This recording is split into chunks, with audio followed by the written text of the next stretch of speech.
नमस्कार प्रिय विद्यार्थियों, मेरा नाम है विपुल राजपूत और स्वागत है विपुल एजुकेशन चैनल पर आप सभी का।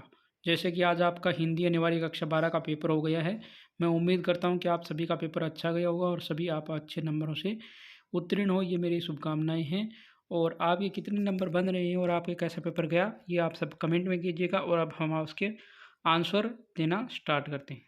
चलिए, सबसे पहले आपसे अपठित गद्यांश पूछा गया है। अपठित गद्यांश का पहला प्रश्न पूछा गया, उपयुक्त गद्यांश का उच्च शीर्षक क्या होगा। इसमें मुझे थोड़ा कन्फ्यूजन है कि इसका शीर्षक जो है क्या हो सकता है, लेकिन मैं इसमें आपको बता दूं, मेरे मेरे हिसाब से इसका शीर्षक अबोध होना चाहिए। आपने क्या क्या कमेंट कीजिएगा, मेरे हिसाब से इसका शीर्षक अबोध होना चाहिए।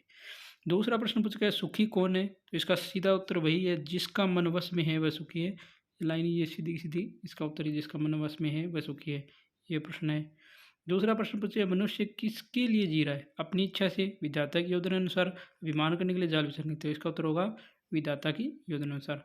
अगला प्रश्न है, मिथ्या आडंबर कौन रचता है। जो जीना चाहता है, जो मन के वश में है, जिसका मन अपने वश में नहीं है, जो बुद्धिहीन है। तो सी उत्तर इसका सही होगा, जिसका मन अपने वश में नहीं है।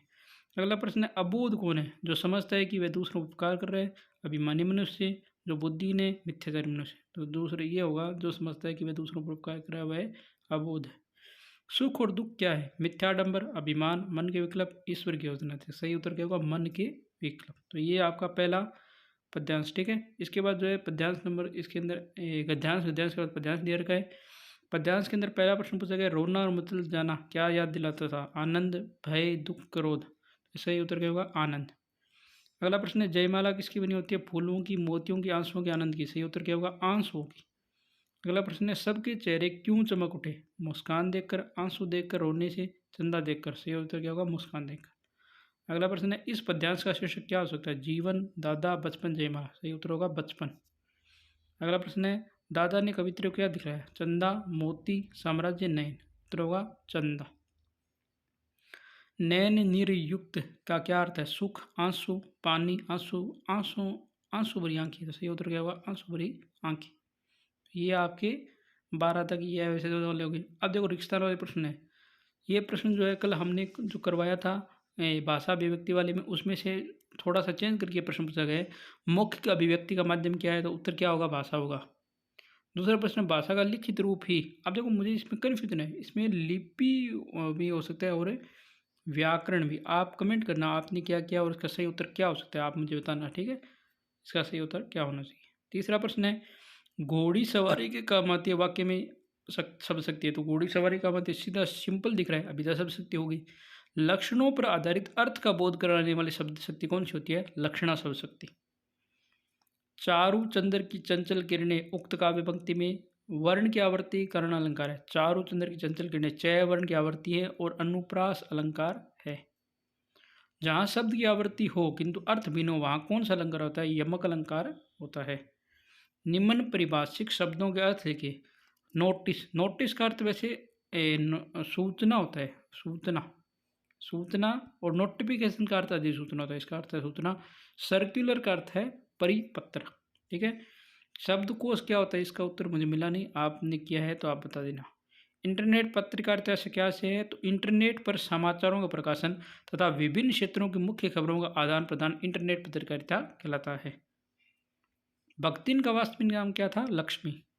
यशोधर बाबू अपनी घरवाली के आधुनिकों से आधुनिका सा आचरण करने पर क्या कहकर उनका मजाक उड़ाते थे। वो उन्हें सनायल बुढ़िया इस प्रकार कहकर मजाक उड़ाते थे।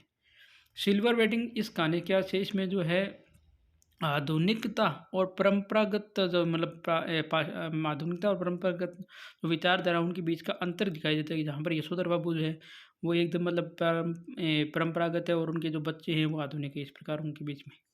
जूझ कहानी के आधार पर बताइए कि लेखक के पिता ने उसकी पढ़ाई क्यों छुड़वा दी, क्योंकि वह उसे खेती का कार्य करवाना चाहते थे।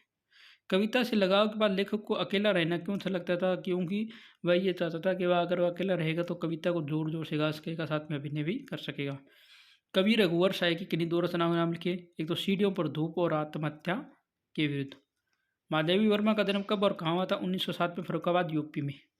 स्कूल में लेखक का ध्यान पढ़ाई में कब लगने का, जूझ गाने का दर बताइए। तो ये जो है वसंत पाटिल जो एक उसका दोस्त होता है, उससे मित्रता करने के बाद जो है लेखक का जो ध्यान है वो पढ़ाई में लगने लग जाता है। आगे है 2 नंबर वाले प्रश्न, मुद्रित माध्यम में लेखक किन बातों का ध्यान रखना चाहिए, यानी आप जब मैं मुद्रित लिखो उसमें किन किन बातों का ध्यान रखना चाहिए। पत्रकारीय लेखन पर टिप्पणी लिखिए, अध्यापक और छात्र के बीच गृह कार्य करने को लेकर आप 5 वाक्य लिखिए। बात सीधी थी पर कविता की मूल संवेदना क्या है। पतंगों के साथ वे भी उड़ रहे हैं, पंक्ति का अर्थ बताना है आपको।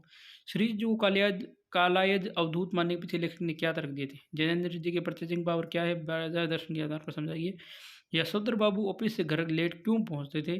दत्ता जी राव ने लेखक की मदद से झूठ का नहीं आधार पर बताई। अब बड़े वाला प्रश्न है, कैमरे में बंद अपाइज कविता भी प्रश्नकर्ता क्या दृश्य रहा, उसके स्थान पर विद्या शाश्वत का किस प्रकार लेते अथवा उषा कविता के आधार पर कवि ने किन किन उपमानों का प्रयोग कर कविता को गतिशीलता दी है। अगला प्रश्न है, भगत जी का आचार समाज शांति और समता की स्थापना में किस प्रकार सहायक होता है। ढोलक की थाप मृत गांव में किस प्रकार सजीव बढ़ती थी। पठित गाँव पालवान की ढोलक पर लिखिए। सिल्वर वेडिंग कहानी में यशोधर बाबू और उसकी पत्नी के बीच वैचारिक अंतर में पीढ़ी के बीच का वैचारिक अंतर दिखाई देता है, उदाहरण स्पष्ट कीजिए। अथवा एक विद्यार्थी के जीवन में गुरु क्या महत्व है, झूठ कहानी के आधार पर उदाहरण सहित लिखे। ये देखो, ये जो हमने कवि परिचय बताए थे ना, हरिवंश राय बच्चन और धर्मवीर भारती, वो का वो आपके इसमें पेपर में आ गया 3 नंबर का, ठीक है, वो का वो, ठीक है। इसके बाद आप प्रश्न सह प्रश्न व्याख्या, जिंदगी में जो कुछ भी सहर्ष स्वीकारा है अथवा दिवाली की शाम घर पोते। पद्यांश में सह प्रसंग या भक्ति मेरे भी स्वामी सेवक स्वामी का संबंध अथवा कुछ देर जी चुप। इसके बाद आपने निविदा लिखनी है या विज्ञप्ति। तो मैंने कल आपको कहा था कि निविदा आ सकती है, आप तैयार करना था, निविदा आ गई। लेख की बात करें तो विद्यार्थी इंटरनेट की आवश्यकता, असम और आसन संस्कृति, बेटी बचाओ बेटी पढ़ाओ, बेटी महंगा जीवन। ये 2 लेख जो है मैंने निबंध बताए थे ना, उनमें से ये लेख महंगाई वाला और बेटी बचाओ वाला मैंने बताया था। तो ये आपका पूरा का पूरा पेपर का, पूरे पेपर का नहीं, आपको क्वेश्चन नंबर 11 तक का जो 3 नंबर के क्वेश्चन 11 तक है वहाँ तक का मैंने सोल्यूशन दे दिया, क्योंकि बड़े वाला जो क्वेश्चन है उनका साथ में इतना बड़ा सोल्यूशन नहीं हो सकता, ठीक है। तो यही था आज का वीडियो। अगर आपको वीडियो पसंद आए तो वीडियो को लाइक शेयर और कमेंट जरूर करें।